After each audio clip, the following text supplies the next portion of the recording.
창세기 17장. 아브라함의 나이 99이 되었을 때에 주님께서 그에게 나타나셔서 말씀하셨다. 나는 전능한 하나님이다. 나에게 순종하며 흠없이 살아라. 나와 너 사이에 내가 몸소 언약을 세워서 너를 크게 번성하게 하겠다. 아브라함이 얼굴을 땅에 대고 엎드려 있는데 하나님이 그에게 말씀하셨다. 나는 너와 언약을 세우고 약속한다. 너는 여러 민족의 조상이 될 것이다. 내가 너를 여러 민족의 아버지로 만들었으니 이제부터는 너의 이름이 아브람이 아니라 아브라함이다. 내가 너를 크게 번성하게 하겠다. 너에게서 여러 민족이 나오고 너에게서 왕들도 나올 것이다. 내가 너와 세우는 언약은 나와 너 사이에 맺는 것일 뿐 아니라 너의 뒤에 오는 너의 자손과도 대대로 세우는 영원한 언약이다.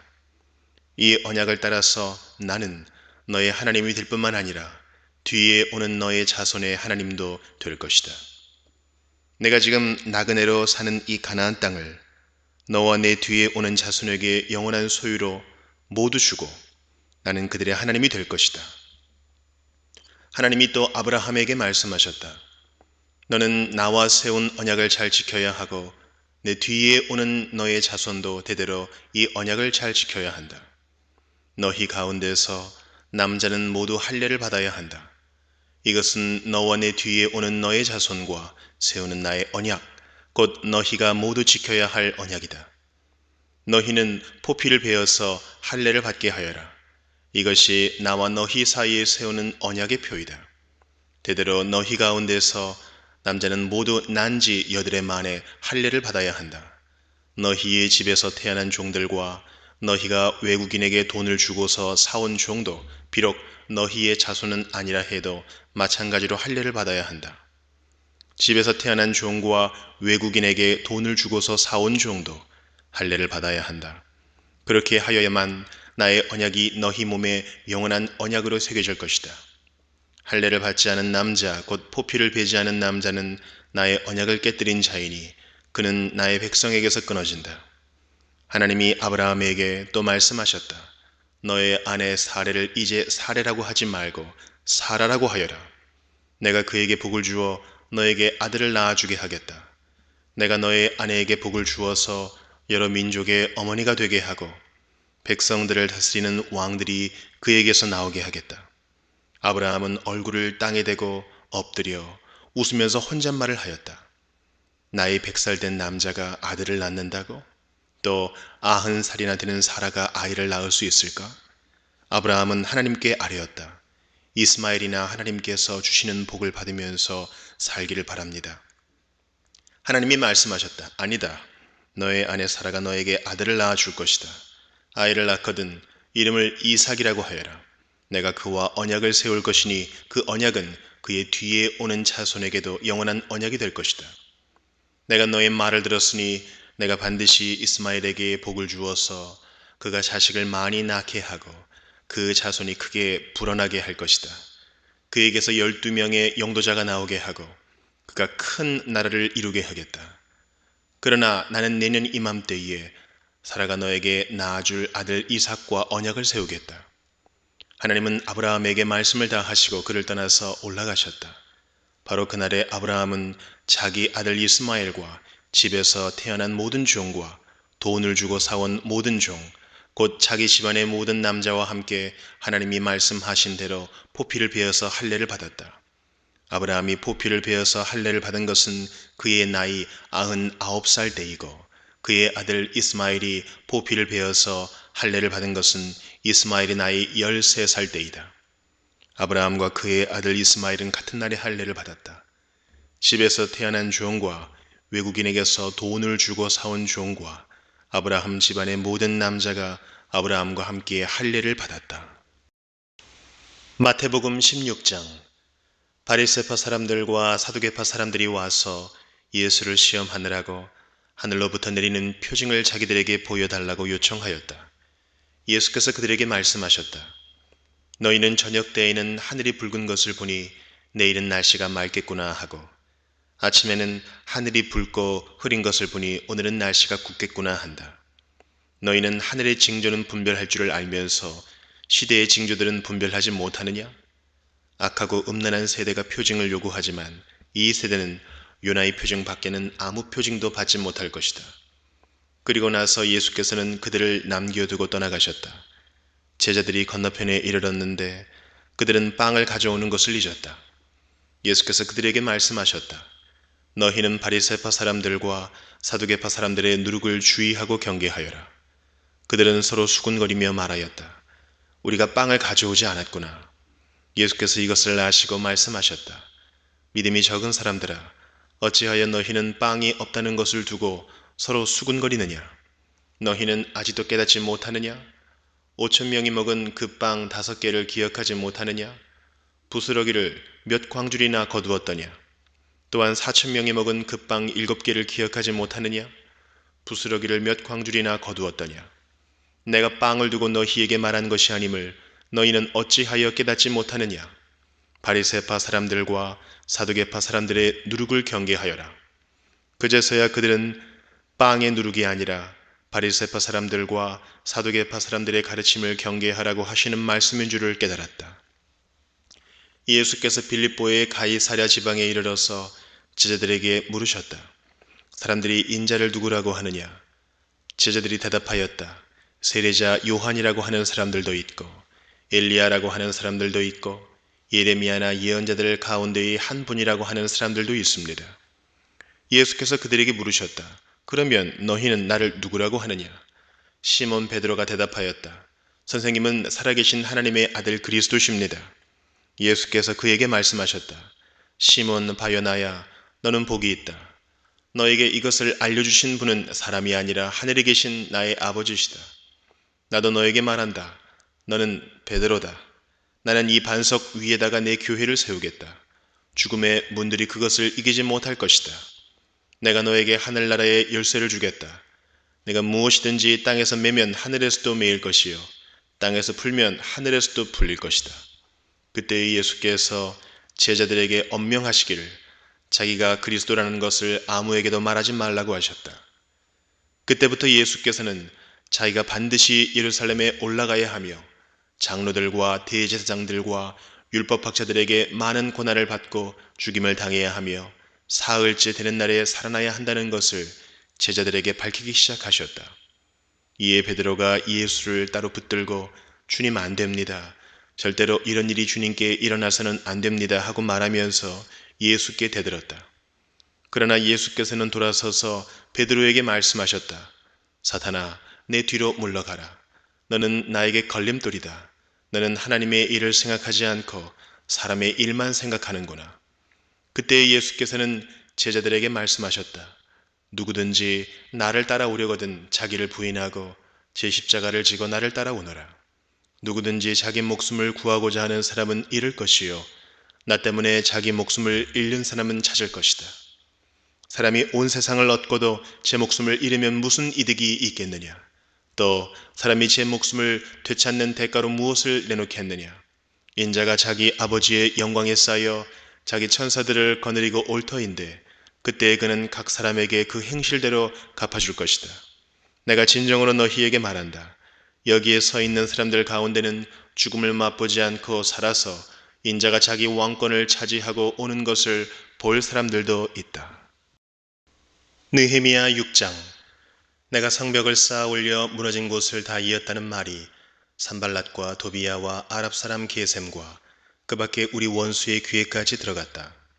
그러나 그때까지도 성문들의 문짝은 만들어 달지 못하고 있었는데 산발랏과 게셈이 나에게 전가를 보내왔다. 오노 들판의 한 마을로 오시오. 거기서 좀 만납시다. 나는 그 말 속에 그들이 나를 해치려는 흉계가 있는 줄 알았으므로 그들에게 사람을 보내어 다음과 같이 대답하였다. 나는 지금 큰 공사를 하고 있으므로 내려갈 수 없소. 어찌 이 일을 중단하고 여기를 떠나서 당신들에게로 내려가라는 말이요. 그런데도 그들은 똑같은 것을 4번씩이나 요구해 오고 그때마다 나도 똑같은 말로 대답하였다. 5번째도 산발랏이 심부름꾼을 시켜서 같은 내용을 보내왔다. 심부름꾼이 가지고 온 편지는 봉하지 않았는데 그 내용은 다음과 같다. 당신과 유다 사람들이 반역을 모의하고 있고 당신이 성벽을 쌓는 것도 그 때문이라는 소문이 여러 민족 사이에 퍼져 있어. 가스모도 이 사실을 확인하였어. 더구나 이 보고에 따르면 당신은 그들의 왕이 되려고 하고 있으며 예루살렘에서 당신을 왕으로 떠받들고서 유다의 왕이 있다고 선포하게 할 예언자들까지 이미 임명하였다는 말을 들었소. 이러한 일은 이제 곧 왕에게까지 보고될 것이요. 그러니 만나서 함께 이야기합시다. 나는 그에게 회답을 보냈다. 당신이 말한 것은 사실이 아니요. 당신이 마음대로 생각하여 꾸며내는 것일 뿐이요. 그들은 우리에게 으름장을 놓았다.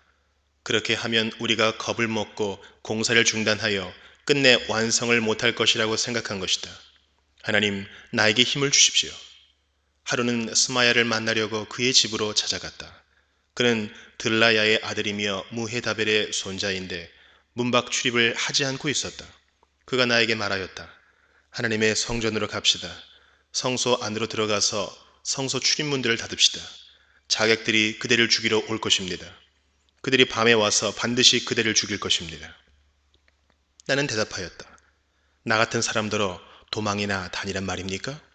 나 같은 사람이 성소에 들어갔다가는 절대로 살아나올 수 없습니다. 나는 그렇게는 못합니다. 나는 그때에 그가 하나님이 보내신 예언자가 아니라는 것을 알았다. 그는 도비야와 산발랏에게 매수되어서 나를 해치는 예언을 하였다. 그들이 스마야를 매수한 것은 나에게 겁을 주어 성소를 범하는 죄를 짓게 하여서 나의 명예를 떨어뜨리고 나를 헐뜯으려는 속셈이었다. 나의 하나님 도비야와 산발랏이 한 일을 잊지 마십시오. 예언자 노아데아와 그 밖에 나에게 겁을 주려고 한 예언자들이 나에게 한 일을 잊지 마십시오. 성벽 공사는 52일 만인 엘루럴 25일에 끝났다. 우리의 모든 원수와 주변의 여러 민족이 이 소식을 듣고 완공된 성벽도 보았다. 그제서야 우리의 원수는 이 공사가 우리 하나님의 도움으로 이루어진 것임을 깨달았다. 그래서 그들은 기가 꺾였다. 그 무렵에 유다의 귀족들이 도비야에게 편지를 자주 보내고 도비야도 그들에게 편지를 보내곤 하였다. 도비야는 아라의 아들인 스가냐의 사위인데다가 도비야의 아들 여호하난도 베레기야의 아들인 무슬람의 딸과 결혼하였으므로 유다인은 그와 동맹을 맺은 사람들이 많았다. 그들은 내 앞에서도 서슴없이 도비야를 칭찬하고 내가 하는 말은 무엇이든지 다 그에게 일러 바쳤다. 그래서 도비야는 나에게 협박 편지를 여러 통 보내서 위협하였다. 사도행전 16장. 바울은 더베와 루스드라에도 갔다. 거기에는 디모데라는 제자가 있었는데 그의 어머니는 신앙이 돈독한 유대 여자이고 아버지는 그리스 사람이었다.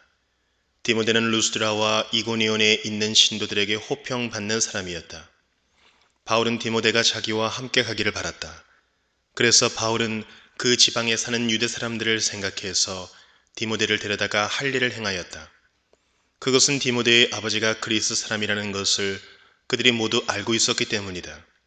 바울 일행은 여러 도시를 두루 다니면서 예루살렘에 있는 사도들과 장로들이 정한 규정들을 사람들에게 전해주어서 지키게 하였다. 교회들은 그 믿음이 점점 더 튼튼해지고 그 수가 나날이 늘어갔다. 아시아에서 말씀을 전하는 것을 성령이 막으심으로 그들은 부르기아와 갈라디아 지방을 거쳐가서 무시아 가까이 이르러서 비두니아로 들어가려고 하였으나 예수의 영이 그것을 허락하지 않으셨다. 그래서 그들은 무시아를 지나서 드로아에 이르렀다. 여기서 밤에 바울에게 환상이 나타났는데 마케도니아 사람 하나가 바울 앞에 서서 마케도니아로 건너와서 우리를 도와주십시오 하고 간청하였다. 그 환상을 바울이 본 뒤에 우리는 곧 마케도니아로 건너가려고 하였다. 우리는 마케도니아 사람들에게 복음을 전하기 위하여 하나님께서 우리를 부르신 것이라고 확신하였기 때문이다. 우리는 드로아에서 배로 떠나서 사모드라게로 직행하여 이튿날 네아폴리로 갔고 거기에서 빌립보에 이르렀다. 빌립보는 마케도니아 지방에서 으뜸가는 도시요 로마 식민지였다. 우리는 이 도시에서 며칠 동안 묵었는데 안식일에 성문 밖 강가로 나가서 유대 사람이 기도하는 처소가 있음직한 곳을 찾아갔다. 우리는 거기에 앉아서 모여든 여자들에게 말하였다. 그들 가운데 루디아라는 여자가 있었는데 그는 자색 옥감 장수로서 두아디라 출신이요 하나님을 공경하는 사람이었다. 주님께서 그 여자의 마음을 여셨으므로 그는 바울의 말을 귀담아 들었다. 그 여자가 집안 식구와 함께 세례를 받고 나서 나를 주님의 신도로 여기시면 우리 집에 오셔서 묵으십시오 하고 간청하였다. 그리고 우리를 강권해서 자기 집으로 데리고 갔다. 어느 날 우리가 기도하는 곳으로 가다가 귀신 들려 점을 치는 여종 한 사람을 만났는데 그는 점을 쳐서 주인들에게 큰 돈벌이를 해주는 여자였다. 이 여자가 바울과 우리를 따라오면서 큰 소리로 이 사람들은 지극히 높으신 하나님의 종들인데 여러분에게 구원의 길을 전하고 있다 하고 외쳤다. 그 여자가 여러 날을 두고 이렇게 하므로 바울이 귀찮게 여기고 돌아서서 그 귀신에게 내가 예수 그리스도의 이름으로 내게 명하니 이 여자에게서 나오라 하고 말하니 바로 그 순간에 귀신이 나왔다. 그 여자의 주인들은 자기들의 돈벌이 희망이 끊어진 것을 보고 바울과 실라를 붙잡아서 광장으로 관원들에게로 끌고 갔다. 그리고 그들을 치안관들 앞에 세워놓고서 이 사람들은 유대 사람들인데 우리 도시를 소란하게 하고 있습니다. 이 사람들은 로마 시민인 우리로서는 받아들일 수도 없고 실천할 수도 없는 부당한 풍속을 선전하고 있습니다 하고 말하였다. 무리가 그들을 공격하는 데에 합세하였다. 그러자 치안관들은 바울과 실라의 옷을 찢어 벗기고 그들을 매로 치라고 명령하였다. 그래서 이 명령을 받은 부하들이 그들에게 매질을 많이 한 뒤에 감옥에 가두고 간수에게 그들을 단단히 지키라고 명령하였다. 간수는 이런 명령을 받고 그들을 깊은 감방에 가두고서 그들의 발에 착고를 단단히 채웠다. 한밤쯤 되어서 바울과 실라가 기도하면서 하나님을 찬양하는 노래를 부르고 있는데 죄수들이 듣고 있었다. 그때 갑자기 큰 지진이 일어나서 감옥의 터전이 흔들렸다. 그리고 곧 문이 모두 열리고 모든 죄수의 수갑이며 착고가 풀렸다. 간수가 잠에서 깨어서 옥문들이 열린 것을 보고는 죄수들이 달아난 줄로 알고 검을 빼어서 자결하려고 하였다. 그때 바울이 큰 소리로 그대는 스스로 몸을 해치지 마시오. 우리가 모두 그대로 있어 하고 외쳤다. 간수는 등불을 달라고 해서 들고 뛰어들어가 무서워 떨면서 바울과 실라 앞에 엎드렸다. 그리고 그들을 바깥으로 데리고 나가서 물었다. 두 분 사도님, 내가 어떻게 해야 구원을 얻을 수 있습니까? 그들이 대답하였다. 주 예수를 믿으시오. 그리하면 그대와 그대의 집안이 구원을 얻을 것입니다. 그리고 하나님의 말씀을 간수와 그의 집에 있는 모든 사람에게 들려주었다. 그 밤 그 시각에 간수는 그들을 데려다가 상처를 씻어 주었다. 그리고 그와 온 가족이 그 자리에서 세례를 받았다. 간수는 그들을 자기 집으로 데려다가 음식을 대접하였다. 그는 하나님을 믿게 된 것을 온 가족과 함께 기뻐하였다. 날이 새니 치안관들은 부하들을 보내어 그 두 사람을 놓아주라고 명령하였다. 그래서 간수는 이 말을 바울에게 전하였다. 치안관들이 사도님들을 놓아주라고 사람을 보냈습니다. 그러니 이제 나오셔서 평안히 가십시오. 바울이 그들에게 말하였다. 치안관들이 로마 시민인 우리를 유죄 판결도 내리지 않은 채 공공연히 때리고 감옥에 가두었다가 이제 와서 슬그머니 우리를 내놓겠다는 겁니까? 안 됩니다. 그들이 직접 와서 우리를 석방해야 합니다. 관리들이 이 말을 치안관들에게 전하니 그들은 바울과 실라가 로마 시민이라는 말을 듣고서 두려워하였다. 그래서 치안관들은 가서 그들을 위로하고 데리고 나가서 그 도시에서 떠나달라고 청하였다. 두 사람은 감옥에서 나와서 루디아의 집으로 갔다. 그리고 거기서 신도들을 만나 그들을 격려하고 떠났다.